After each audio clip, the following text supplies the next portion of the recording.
I set down my multimeter on the concrete floor and wiped my forearm across my forehead. The refrigeration plant at Mackenzie Cold Storage was running at about 40% capacity, and I knew exactly why. 3 of the 6 industrial compressor units had tripped offline in the past 6 hours, and the cascade failure was spreading. Every hour those units stayed down, the company was losing somewhere between $28,000 and $32,000 in spoiled inventory and halted production. I had been calculating that number quietly in my head since I arrived at 6 in the morning, and now it was nearly 2 in the afternoon, and my phone was ringing. I looked at the screen. It was Gerald Foss, the new regional operations director. Gerald had been in his role for about 4 months. Before that, he had managed a chain of automotive parts warehouses in Ontario. He knew nothing about industrial refrigeration. He had made that clear in every meeting I had attended since his arrival, not through admission, but through the questions he asked and the solutions he proposed. I answered. He did not say hello. "Norman," he said, "I need to inform you that Mackenzie Cold Storage is restructuring its maintenance contract arrangements, effective today. We've decided to bring everything in-house going forward. Your services through Caldwell Technical will no longer be required."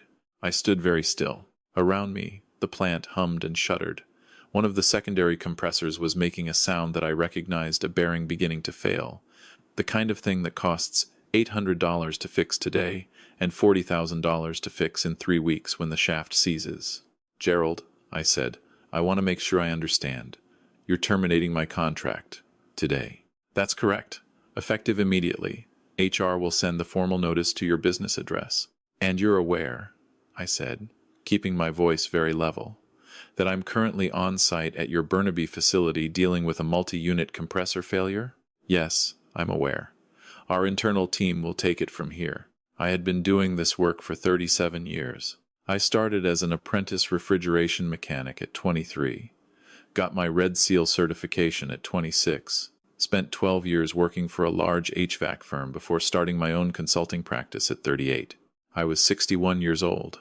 I had seen managers like Gerald Foss before. They came in with spreadsheets and efficiency models, and they looked at a line item that said Caldwell Technical Maintenance Contract, and they saw a number they could cut. They did not see what that number represented. I looked around the plant. I looked at the moisture readings I had been tracking. I looked at the cascade failure pattern I had documented across 6 compressor units. I looked at the secondary bearing that was beginning to fail. And then I thought about Gerald Foss, sitting in his office in Burnaby, having just made the call he had probably been building toward for 2 months. "Understood," I said. "I'll inform your plant supervisor that your internal team will be handling the repairs from this point forward. Good luck, Gerald." I hung up. For a moment, I stood there in the noise and cold of the failing plant. Then I walked to the supervisor's office. His name was Pete Drummond, and he had been running the floor at Mackenzie for 11 years. He was a good man who knew his production floor inside and out, and who had been fighting with Gerald Foss for 2 months over the maintenance contract renewal. Pete looked up when I came through the door. "I need to let you know," I said, "that Gerald just terminated my contract, effective immediately. He said your internal team will be handling the compressor situation." Pete stared at me. Then he said a word I won't repeat here. "He can't do that," Pete said. "We're in the middle of a cascade failure." "He can," I said. He did. I picked up my tools. I took my testing equipment. I took my documentation, every log I had kept, every reading I had recorded, every failure pattern I had mapped. All of that was my intellectual property, documented on my own forms, belonging to my business. I said to Pete, "I'm sorry. I genuinely am. If Gerald changes his mind before the end of business today, he can reach me at my office number, and I'll consider coming back under a new emergency rate structure. Otherwise, I wish you and the team the best." Pete walked me out to the parking lot. He looked like a man watching his house burn down while someone argued with the fire department about paperwork. I drove home. My wife, Carol, was in the kitchen when I came through the door at 3:15 in the afternoon. She looked at my face and said, "What happened?" I told her. She was quiet for a moment. Then she said, "What do you want to do?" I said, "I want a cup of coffee and about an hour to think." Carol made the coffee. I sat at the kitchen table in Coquitlam, British Columbia, in the house we had lived in for 22 years, and I thought about Gerald Foss and the compressor plant in Burnaby And I thought about 37 years of work. Here is what I knew. The failure pattern at that plant was not a simple mechanical problem. It was a systemic issue rooted in a maintenance scheduling decision that had been made 18 months ago, before I came on the contract, when someone had extended the service intervals on the compressor units beyond the manufacturer's specifications in order to save money. The metal contamination in the lubricant system had been building slowly ever since. I had identified it 3 weeks ago and submitted a full remediation plan to Gerald Foss, who had not responded. Now the contamination had reached a threshold where the units were tripping their safety systems in sequence, and without someone who understood the full picture, anyone trying to fix it would be chasing symptoms rather than causes. They would fix one unit, and 2 more would go down, and every time another unit went down, the temperature in the storage facility would creep up. I also knew that Mackenzie Cold Storage had approximately $4.2 million worth of pharmaceutical cold chain inventory currently in that facility. I knew this because Pete had mentioned it during a conversation 2 weeks ago. Vaccines, injectable medications, products that required continuous temperature maintenance between 2 and 8 degrees Celsius. Products that would need to be destroyed and reported to Health Canada if they experienced a temperature excursion beyond acceptable limits. I drank my coffee. At 4:40 in the afternoon, my phone rang. It was Pete Drummond. "Norm," he said, and I could hear the strain in his voice. "We've lost 2 more units. We're down to 1 operational compressor. The ambient temperature in Zone B is already reading 4.8. Gerald he's trying to reach an emergency contractor in Vancouver, but nobody can get here before tomorrow morning at the earliest." "I understand," I said. "Is there any chance—" "Pete," I said, "I need to be honest with you. Gerald terminated my contract today. I don't have a current agreement with Mackenzie Cold Storage. If I return to that facility, I'd be operating as an independent emergency contractor, which means we'd need a new contract in place before I set foot on the floor." "Whatever you need," Pete said. "Name it." "My emergency rate," I said, "for a multi-system cascade failure of this complexity, with documented pharmaceutical cold chain risk, is $420 per hour. There's a 4-hour minimum, a mobilization fee of $800, and given the systemic nature of what I already know is happening in that plant, I'd estimate we're looking at 12 to 18 hours of work. I'll also need Mackenzie to sign a scope of work agreement that acknowledges my previous remediation report was submitted and not acted upon. I'm not carrying liability for decisions that were made before I got back through the door." Silence on the line. Then Pete said, "Give me 10 minutes. He called back in 8. "We have a purchase order number and Gerald has authorized the emergency rate. Can you come now? Send me the PO confirmation and I'll leave in 20 minutes. I went back to my truck. Carol stood at the door and watched me go. She had heard the whole conversation from the hallway. $420 an hour, she said. "Plus mobilization," I said. She smiled. It was a particular smile. She has the one that means she is proud of me and also slightly amused. We have been married 34 years. I arrived back at the Burnaby facility at 6:15 in the evening. The plant was a different place than I had left it 3 hours ago. The staff were moving with that particular energy that comes from managed panic fast, but slightly too fast. Decisions being made that aren't quite right because the pressure is too high to think clearly. Pete met me at the gate. Gerald Foss was there too. He was standing near the supervisor's office with his phone to his ear and his jacket still on, which told me he had not been on the floor all day. He looked at me when I came through the door, and I could see the calculation happening in his face the moment a man realizes that the problem he created is more expensive than the solution he rejected. I didn't speak to Gerald. I went to work. The situation was what I had known it would be. The internal team, a maintenance worker named Darren, who normally handled building systems like lighting and HVAC, and a younger man named Cody, who had been hired 3 months ago as a general technician, had managed to partially restart one of the failed compressors, which had then tripped out again 20 minutes later, taking a second unit with it when it went. They had not understood why. They had assumed it was a pressure setting. It was not a pressure setting. I pulled out my documentation. I went through the lubricant system. I explained to Pete, clearly and calmly, that what we were dealing with was a contamination propagation problem every time they started a unit without flushing the circuit properly. They were redistributing the metal particles that had been accumulating for 18 months.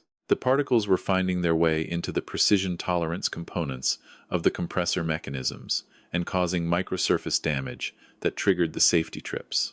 The fix was not complicated, but it required a specific sequence: isolation, flush, inspection, flush again, recertification of clearances, then restart in a particular order to maintain pressure differential across the system. It required someone who understood why each step mattered, not just which step came next. I started at 6:30. By 9:45, I had 3 units stable and running. By 12:30 in the morning, I had 5. The 6th unit had a bearing failure, the one I had heard beginning when Gerald called me, and that required a part that wasn't in the on-site inventory. I arranged for an emergency parts pickup from a supplier in Burnaby, who owed me a professional favor, and by 4:15 in the morning, all 6 compressor units were operational. Zone B temperature had come back down to 3.1 degrees Celsius. The pharmaceutical inventory was safe. Pete shook my hand in the corridor, outside the compressor room. His grip was tight. "You saved us," he said. "The inventory is safe," I said. "That's what matters." Gerald Foss was still there. It was past 4 in the morning, and he was still there, which I admit surprised me. He was sitting in Pete's office with a coffee that had gone cold, and the expression of a man who has spent 8 hours understanding something he should have understood 8 months ago. He came to find me while I was packing my equipment. "Norman," he said. I looked at him. "I want to apologize," he said. "The decision I made today was wrong. I made it based on a cost model that didn't account for what you actually do here." I finished coiling a cable before I responded. "Gerald," I said, "I appreciate that. Genuinely. But I want to say something to you as plainly as I can, because I think you need to hear it, and I'm not sure anyone else is going to say it. The problem tonight wasn't the compressor failure. The compressor failure was a symptom. The problem was that 3 weeks ago I submitted a written remediation report that would have prevented everything that happened tonight, and that report sat unread on someone's desk while the contamination kept building. Tonight cost your company the emergency contractor fees, the mobilization costs, the overtime for your staff, and whatever inventory loss you experienced during the temperature excursion in Zone B. And it very nearly cost you $2 million in pharmaceutical product and a Health Canada incident report. The cost of the remediation I proposed 3 weeks ago would have been about $11,000. Gerald looked at me. "I know," he said.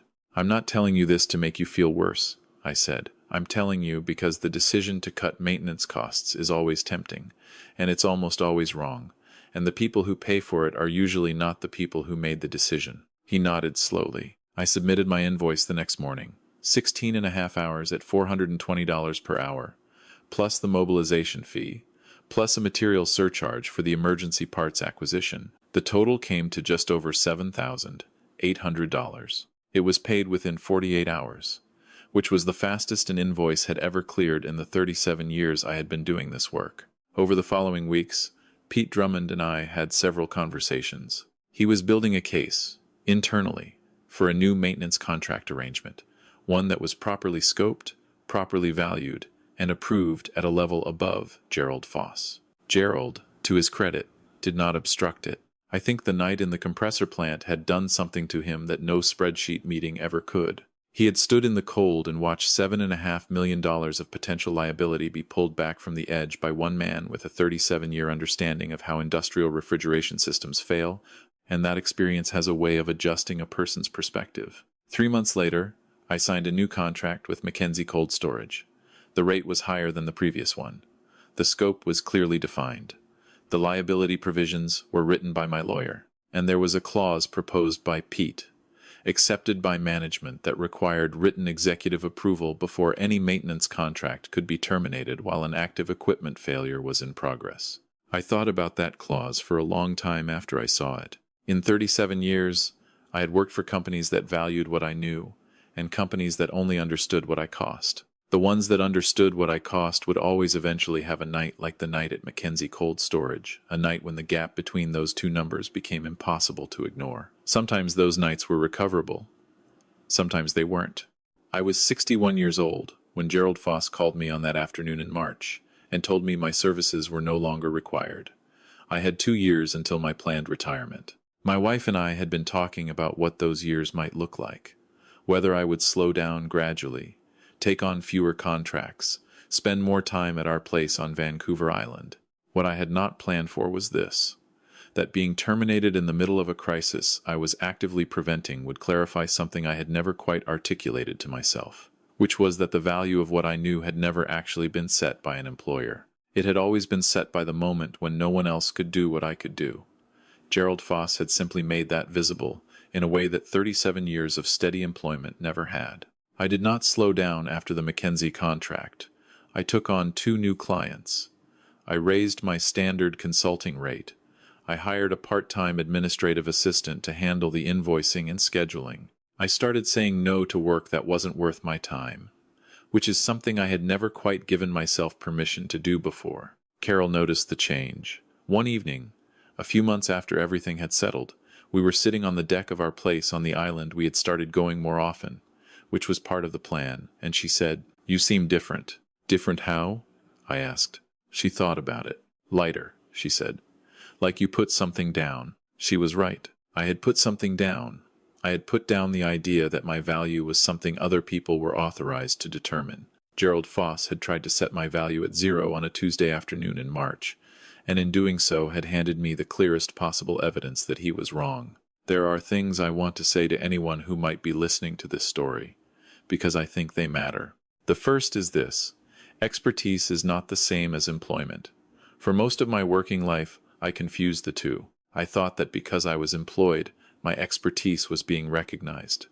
But employment is a contract. It is an exchange of time for money. Expertise is something different. It is the accumulated product of decades of attention and error and learning, and it belongs entirely to you. No termination notice can touch it. The second thing is, know what you are worth in an emergency. I had been charging a maintenance rate for routine work, and it was a fair rate. But I had never properly priced what I was worth at 4 in the morning when 6 compressor units were failing and $4.2 million of pharmaceutical inventory was at risk. Those are different things. The market for routine maintenance and the market for crisis resolution are completely different markets. Too many skilled tradespeople and technical workers spend their entire careers in the first market without ever understanding that the second one exists. The third thing, and I mean this especially for anyone who is early in their working life, is that the worst professional moment of your life may be the one that finally shows you what you are actually capable of. I do not wish Gerald Foss any ill. In a strange way, I am grateful to him. He made a mistake at 2 in the afternoon, and by 4 the next morning, that mistake had shown me something about myself that 37 years of steady employment had kept comfortably hidden. The fourth thing is practical. Get it in writing. Always. A verbal relationship with an employer or a client is only as solid as their goodwill, and goodwill is the first casualty of a budget meeting. Every engagement, every contract, every scope of work, documented, signed, liability provisions included. My new contract with Mackenzie had 17 clauses. Gerald Foss had helped me write at least 4 of them, indirectly. And the last thing, which I think is the most important: the people who quietly keep things running are not invisible because they are unimportant. They are invisible because what they do looks easy right up until the moment it isn't happening, and then suddenly nothing is more visible in the world. That invisibility is not a reflection of value. It is a failure of imagination on the part of the people who benefit most from the work. I retired at 63, as planned. My wife and I spend about half the year on the island now. I still take the occasional contract, when the problem is interesting enough and the client is willing to pay what the problem is worth. I brought my son-in-law into the business. He is a sharp young engineer with good instincts and better patience than I had at his age, and I have been teaching him what took me 37 years to learn. The most important lesson of all, I tell him, is not technical. It is this: know what you know, and never let someone else decide what that knowledge is worth.